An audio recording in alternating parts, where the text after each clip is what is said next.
വളരെ പെട്ടെന്ന് ചെയ്തെടുക്കാൻ പറ്റുന്ന നല്ല ടേസ്റ്റി ആയിട്ടുള്ളൊരു സ്നാക്കിൻ്റെ റെസിപ്പി നോക്കാം. ഇതിന് വേണ്ടിയിട്ട് നമുക്ക് ആദ്യം ഒരു ഫില്ലിംഗ് റെഡിയാക്കണം. അതിനായിട്ട് പാൻ ചൂടായി വന്നപ്പോൾ 1 സ്പൂൺ എണ്ണ ഒഴിച്ചു കൊടുത്തിട്ടുണ്ട്. എണ്ണ ചൂടായി വന്ന സമയത്ത് ഇതിലേക്ക് ഇഞ്ചി, വെളുത്തുള്ളി അതേപോലെ തന്നെ പച്ചമുളക് ചതച്ചതാണ് ചേർത്ത് കൊടുക്കുന്നത്. ഇനി ഇതിലേക്ക് വേണ്ടത് സവാളയാണ്. ഒരു മീഡിയം സൈസിലുള്ള സവാള ഇതേപോലെ ചെറുതായിട്ട് അരിഞ്ഞെടുത്തതാണ്.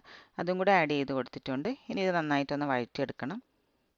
ഇപ്പോൾ ഇതാ സവാളയൊക്കെ ഒന്ന് വാടി വന്നിട്ടുണ്ട്. ഇനി ഇതിലേക്ക് നമുക്ക് വേണ്ടത് ക്യാരറ്റാണ്. ഒരു ചെറിയ ക്യാരറ്റ് ചെറുതായിട്ട് അരിഞ്ഞ് വെച്ചതാണ്. ഇതും കൂടെ ചേർത്തിട്ട് നന്നായിട്ട് ഒന്ന് വേവിച്ചെടുക്കണം. തീ ഹൈ ഫ്ലെയിമിൽ വെച്ചിട്ട് തന്നെ ഒരു 3-4 മിനിറ്റ് നല്ലതുപോലെ ഒന്ന് വഴറ്റിയെടുക്കാം. അപ്പോൾ തന്നെ ക്യാരറ്റ് നന്നായിട്ടൊന്ന് വാടി കിട്ടിക്കോളും. ഇപ്പോൾ ഇതാ ക്യാരറ്റ് നന്നായിട്ട് വെന്ത് വാടി വന്നിട്ടുണ്ട്. ഇത്രയും മതിയാവും. ഉപ്പും മഞ്ഞൾപ്പൊടി അതുപോലെ തന്നെ കുരുമുളക് പൊടിയും ചേർത്ത് വേവിച്ച് വെച്ച ചിക്കനാണ്. അത് ഇതേപോലെ ഷ്രെഡ് ചെയ്തതാണ്. നമുക്ക് മിക്സിലേക്ക് ആഡ് ചെയ്ത് കൊടുക്കാം. ഒന്ന് ചെറുതായിട്ട് ഇതൊന്ന് മിക്സ് ചെയ്തെടുക്കാം. മിക്സ് ചെയ്തതിന് ശേഷം നമുക്കിതിലേക്ക് വേണ്ട മസാലകളൊക്കെ ചേർത്ത് കൊടുക്കാം.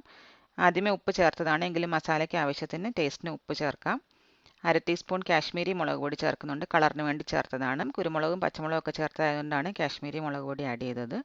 പിന്നെ വേണ്ടത് ചിക്കൻ മസാലയാണ്. അതൊരു 1/2 സ്പൂൺ ചേർത്തിട്ടുണ്ട്. ഒരു നുള്ളു മഞ്ഞൾപ്പൊടി ആഡ് ചെയ്ത് കൊടുക്കാം. വറുത്ത് പൊടിച്ച പെരിഞ്ജീരകമാണ് ചേർത്ത് കൊടുത്തത്. 1/4 ടീസ്പൂൺ പെരിഞ്ജീരകപ്പൊടി ചേർത്തിട്ടുണ്ട്. ഇനി ഈ പൊടിയൊക്കെ ഒന്ന് മൂത്ത് ഇതിൻ്റെ പച്ചമണമൊക്കെ മാറി നന്നായിട്ട് ഈ മസാലയിൽ ഇതൊന്ന് മിക്സ് ആയിട്ട് കിട്ടണം. നമ്മുടെ മിക്സ് ഇവിടെ റെഡി ആയിട്ടുണ്ട്. ഇനി നമുക്ക് ഗ്യാസ് ഓഫ് ചെയ്തിട്ട് ഇതൊന്ന് തണുക്കാനായിട്ട് മാറ്റി വെക്കാം. അടുത്തതായിട്ട് നമുക്ക് ബ്രെഡാണ് വേണ്ടത്. ഏത് ബ്രെഡ് വേണമെങ്കിലും എടുക്കാം. ഞാനിപ്പോൾ ബ്രൗൺ ബ്രെഡാണ് എടുത്തത്. 4 സൈഡും നമുക്ക് ഇതേപോലെ ഒന്ന് കട്ട് ചെയ്ത് കളയാം. ഇപ്പോൾ ഈ സൈഡൊക്കെ കട്ട് ചെയ്ത് മാറ്റിയതിന് ശേഷം ഇതൊന്ന് പരത്തിയെടുക്കാം. അതിനുശേഷം ഇതേപോലെ ഏതെങ്കിലും ഒരു കുപ്പിയുടെ അടപ്പ് വെച്ചിട്ട് ഈ കാണിച്ചിരിക്കുന്ന പോലെ നമുക്കിതൊന്ന് കട്ട് ചെയ്തെടുത്തിട്ട് വരാം. ഇനി ഇതിലേക്ക് നമുക്ക് ഇഷ്ടമുള്ള സോസ് ചേർത്ത് കൊടുക്കാം. ഞാനിപ്പോൾ ടൊമാറ്റോ കെച്ചപ്പ് ആഡ് ചെയ്തിട്ടുണ്ട്. ഇനി ഇതിൻ്റെ സൈഡിലൊക്കെ നന്നായിട്ടൊന്ന് വെള്ളം അപ്ലൈ ചെയ്ത് കൊടുക്കാം.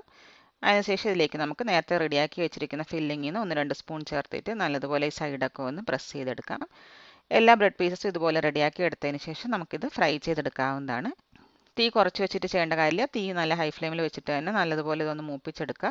ഇപ്പോൾ ഇതാ ഇതിവിടെ റെഡി ആയിട്ടുണ്ട്. നല്ല ടേസ്റ്റി സ്നാക്കാണ്. അപ്പോൾ നിങ്ങളിതൊന്ന് ട്രൈ ചെയ്ത് നോക്കുക. അഭിപ്രായം അറിയിക്കുക.